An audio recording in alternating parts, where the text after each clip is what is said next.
안녕하십니까. 어깨건강TV 시즌2 명의초대석 시간입니다. 저는 사회를 맡은 어깨지킴이 임태강입니다. 어깨지킴이 김정현입니다. 네, 안녕하셨습니까? 네. 오늘은 그 석회성 건염이라는 주제를 정했습니다. 어깨 질환 너무 많죠. 네. 그 어깨 아파서 이렇게 극심한 통증으로 다친 것도 아닌데 응급실 찾아오는 그런 질환이죠. 그래서 네. 환자분들 아마 많이들 궁금해하실 텐데 대표적인 어깨 질환인 석회성 질환에 대해서 저희에게 잘 말씀을 해주실 훌륭한 교수님 모셨습니다. 한림대학교 강남성심병원 정형외과의 노규철 교수님 모셨습니다. 안녕하십니까. 저는 한림대학교 강남성심병원 정형외과 어깨를 담당하고 있는 노규철입니다. 만나서 반갑습니다.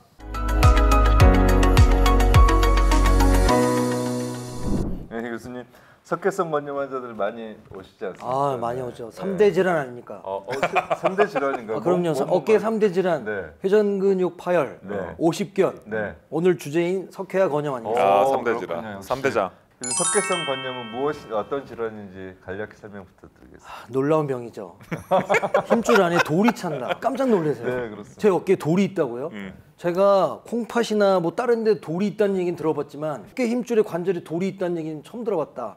이런 분들도 계시고 하는데 저희도 설명하기가 좀 어려운 병입니다. 좀 아주 특징적인 증상들이 여러 가지가 있거든요. 그래서 아직까지도 원인이 잘 모르는 병이긴 하지만 특징적으로 한 중년 정도인 사람들, 그 다음에 여러 가지 기저질환으로 당뇨나 갑상선 있는 사람들이 좀 더 생기는 경우도 있고, 그 다음에 어깨를 좀 많이 반복적으로 쓰는 분들, 그런 분들이 많이 생기는 병인데 어쨌든 스펙트럼이 좀 넓은 것 같습니다. 그래서 아주 극심한 통증이 있을 때는 응급실로 오는 경우도 있고 석회는 있는데 증상이 없는 경우도 있고, 그래서 의사분들도 마찬가지고 환자분들도 좀 당황하시는데 수술을 해야 되느냐 치료를 보존적으로 해야 되느냐, 그래서 여러 가지 논란이 좀 많은 병이기도 합니다. 저도 환자분들에게 많이 듣는 질문이고 곤란해하는 질문인데 답을 들려주셔야 됩니다. 석회라고 하면 칼슘을 떠올리는데요. 칼슘이죠. 석회와 건염은 그러면 칼슘 자체를 많이 먹어서 생기나? 나 최근에 칼슘 영양제 먹기 시작했는데 저 그것 진짜 때문인가요? 들어봤어요. 진짜 들어봤어요. 네. 그런 얘기 많이 하시죠. 답을 알려주십시오. 네네네. 이름은 석회화 건염. 그래서 팩트는 힘줄 자체에 칼슘이 축적이 돼서 생기는 병이긴 하지만 우리가 먹는 그 섭취한 칼슘 그 몸의 양하고는 관계가 없습니다. 좀 쉽게 설명드리면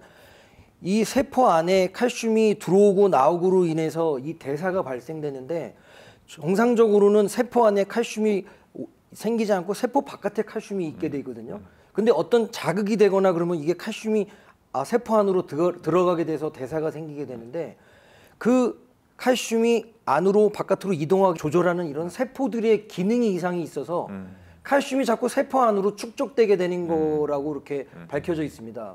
근데 그게 왜 그렇게 작동하는지 그 이유는 저희가 잘 모르는 거고요. 그래서 어쨌든 세포에 이상이 생기는데 그럼 그 세포에 이상이 왜 생기느냐? 아까 말씀드린 대로 어떤 퇴행성에 의해서 생길 수도 있다. 자극에 의해서 생기는 경우도 있다. 여러 가지 이유가 있기 때문에 칼슘 자체에 생기는 염증에 대한 치료도 해야 되지만 칼슘에 인해서 생기는 게 아니라 칼슘이 생기게 되는 그런 지금 힘줄 자체의 퇴행성 질환에 대한 치료도 같이 생각해 줘야 되는 것이 맞습니다. 그럼 정리해서 말씀드리면 내가 칼슘 영양제를 많이 먹었다고 여기에 이렇게 가서 들어가서 생긴다는 건 아니다. 아니라고 X. 예, 보셔도 될 것 X입니다. 같습니다. 예. 네. 근데 예방하는 방법이 있나요? 그럼 석회가 생기는 걸 막고 싶다. 그런 약은 없죠. 그런 약은 없는 걸로 알고 있습니다. 예방하는 게 쉽지 않고 저희가 이제 어떤 치료나 예방을 하려고 그러면 정확하게 진단과 원인이 밝혀져야 되는데 석회화 건염은 아까 말한 대로 그런 현상이나 팩트는 있지만 왜 그런지 아직 밝혀지지 않았기 때문에 뭐 저를 포함해서 두 분들께서 연구를 좀 더 하셔야 될 것 같아요. 그리고 꼭 어깨만 생기는 게 아니지 않습니까? 그게 아니죠. 네. 고관절 이렇게 다른 여러 군데 많이 생기는데 네네. 그러면 어깨에 생겨서 진단하신 분들은 다른데 뭐 검사를 해봐야 되는 건죠, 교수님? 참고문을 찾아보면은 석회 생기는 분들이 다른 데도 생기는 유병률이 조금 더 높긴 하다 이렇게 돼 있긴 합니다. 네. 근데 고관절이나 아니면 아킬레스건이나 이렇게 생기는 경우가 있긴 한데 문제가 더 되고 우리가 심각하게 치료를 원하는 거는 어깨에 생기는 석회가 문제가 생기는데 제 생각으로는 아마 그래도 그 어깨 힘줄이라는 게 일평균 활동량이 어깨가 많다. 왜냐하면 어깨는 일상생활 하는데 필요한 것뿐만 아니라 운동 가동 범위가 넓기 때문에 많이 사용되어지는 거고, 어깨의 어떤 특징적인 해부학적인 구조상으로 많이 움직이게 될 때 그 힘줄이 위에 있는 어깨 견봉이라는 뼈에 가서 어깨 충돌이 일어나거든요. 어깨 힘줄에 충돌이 일어나는데 다른 고관절이라든지 아킬레스건이나 무릎에 생긴 어떤 석회나 이런 거는 생기긴 하지만 그런 충돌이나 이런 걸로 인해서 계속 자극이 되지는 않기 때문에 석회가 생기는, 어깨에 생기는 석회가 있었을 때 저희가 이제 어떤 동작을 하거나 힘을 쓰고 있었을 때 계속 자극이 되기 때문에 더 문제가 되고 치료가 돼야 된다고 생각합니다. 그럼 이제 진단을 하려고 그러면 석회가 생긴 거를 어떻게 확인할 수 있나요, 교수님? 그 석회가 쉽게 설명하면은 그 돌로 표현할 수가 있는데, 그 우연히 엑스레이를 찍었구나, 그래서 단순 방사선에서 그 석회가 딱딱한 돌이 보이는 경우들이 있습니다. 하지만 그 석회가 생기는 단계에 따라서 어떤 경우는 딱딱한 돌이 아니라 치약 같은 형상을 띌 수도 있는데, 그런 경우에는 단순 방사선에 보이지 않고 초음파나 이런 것들이 필요할 수도 있고, 또 어떤 환자분들 같은 경우는 사이즈가 뭐 5mm라 그랬는데 왜 교수님은 1.5cm라고 얘기하냐, 그런 경우도 있거든요. 그래서 엑스레이 단순 방사선에 보이지 않지만 초음파상으로 조금 더 그 석회 여러 가지의 단계의 또 석회가 같이 힘줄 안에 보이는 경우들도 있기 때문에 정확한 진단을 위해서는 단순 방사선도 필요하지만 힘줄 안에 있는 석회의 위치나 사이즈를 또 초음파나 다른 영상기구를 이용해서 진단하는 것도 중요합니다. CT를 찍는 경우는 저 같은 경우는 일부러 찍는 건 아니고요. 그렇죠. 어떤 환자분들, 약간 예민하신 분들, 정확한 석회를 보고 싶다, 그런 경우들이 맞아요. 있으세요. 그러면은 정확한 위치와 석회의 사이즈나 위치를 보여드리겠다. 그래서 잘 아시겠지만 3D CT 이렇게 해서 네. 3차원으로 해서 볼 수 있지 않습니까? 그러면은 석회 모양이 그 모양에서 이렇게 정확하게 위치가 보여드릴 수도 있기 때문에 그런 경우에 가끔 환자가 원해서 나는 수술을 해야 되는데 사이즈가 크진 않은데 작은데 그걸 어떻게 찾으세요? 이렇게 물어보시는 분들도 계시고, 맞아요. 정확한 진단을 원한다 그러면은 말씀드리고 원하신 분들은 그 CT를 찍어서 요 힘줄 위치에 요게 사이즈가 요 정도의 돌로 위치하고 있습니다, 이렇게 설명을 드리면 훨씬 더 이해를 잘 하시고 수술을 하실 때도 좀 잘 받아들이시는 것 같습니다. 예, 그럴 수 있겠습니다. MRI가 궁금하네요. 왜냐하면 엑스레이나 초음파, 지금 CT 이런 데서 보이는 질환인데 그 석회성 건염 때 MRI 검사가 필요한가요? 이런 질문들을 하시던데 어떻게 하고 계십니까? 근본적인 거는 퇴행성 회전근개 파열로 인한 어떤 변종, 약간 사촌이라고 말씀드릴 수가 있기 때문에 석회가 제거됐다 하더라도 기존에 있는 힘줄 상태가 좋지가 않고, 그래서 의외로 사이즈도 크고 힘줄이 많이 찢어져 있는 경우에 있어서는 추후에 혹시 회전근개 수술을 해야 될 경우도 있기 때문에 환자한테 아예 말씀드려서 MRI를 찍는 경우도 가끔 있지만, 기본적인 거는 아까 말했던 외래에서 쉽게 진단할 수 있게 된 초음파를 추천드립니다. 근데 아까 그 말씀하신 중에 좀 나왔는데 엑스레이 보이는 모양이 다양하고 초음파에서만 보이는 경우도 있게 이런 것들이 다 석회가 형성되는 그 세 가지 단계 어느 중간에 따라서 달라지지 않습니까? 그래서 그 세 가지 단계에 대해서도 간략히 말씀을 좀 해주시면 좋겠습니다. 제일 중요한 거는 석회가 이제 생기는 그 단계를 얘기하는데, 고기 안에서도 이제 세 부 기간으로 나눠져 있는데요. 그래서 형성기, 그래서 처음에 석회가 막 생기는 단계, 그 다음에 어느 정도 생성이 된 다음에는 약간 휴직이라 그래서 그 상태를 유지한 기간이 있고,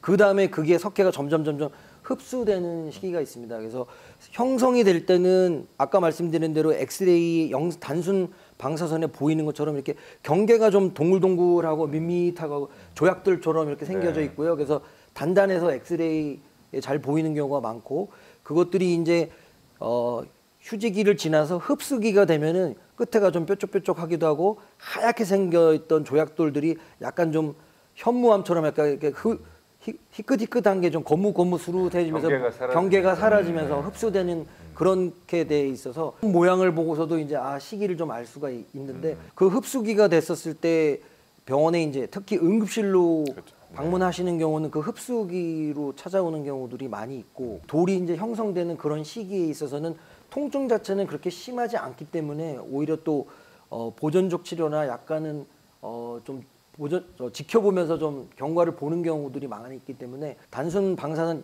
영상에 따라서 시기에 따라서 진단을 정하는 경우가 있기 때문에 그것도 중요합니다. 교수님 말씀 들으니까 생각이 나는 게, 그러면 석회가 생겼다가 점점점 흡수기가 돼서 이렇게 없어지는 이런 단계를 가는 거라고 하면 석회의 자체의 자연 경과, 어떻게 보면 적극적인 치료나 아니면 뭔가를 안 해도 석회는 저절로 좋아질 수 있는 질환이다, 이렇게 저희가 생각해 볼 수 있는 건가요?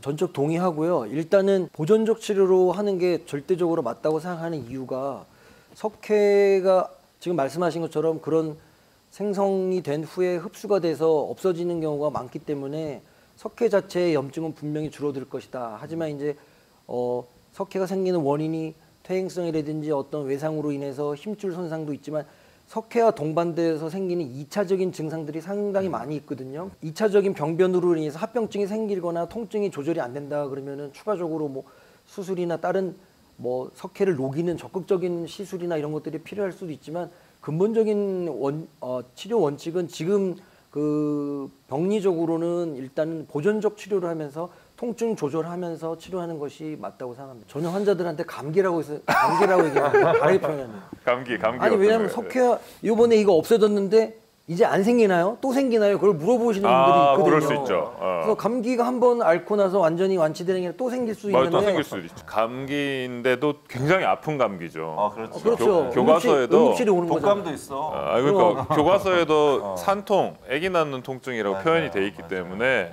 석회성 건염 정말 아파서 응급실로 오시기 때문에 센 감기 아주 그렇게 알고 계시면 될 것 같습니다. 네. 그래서 평상시에 관리 같은 걸 잘 하고 내가 석회가 걸렸던 분들은 감안을 하고 어깨가 또 아프면은 증상이 있으면 혹시 병변, 어깨 병변, 석회 아닐까 그런 것들도 생각해야 된다고 미리 좀 이렇게 주의를 드립니다.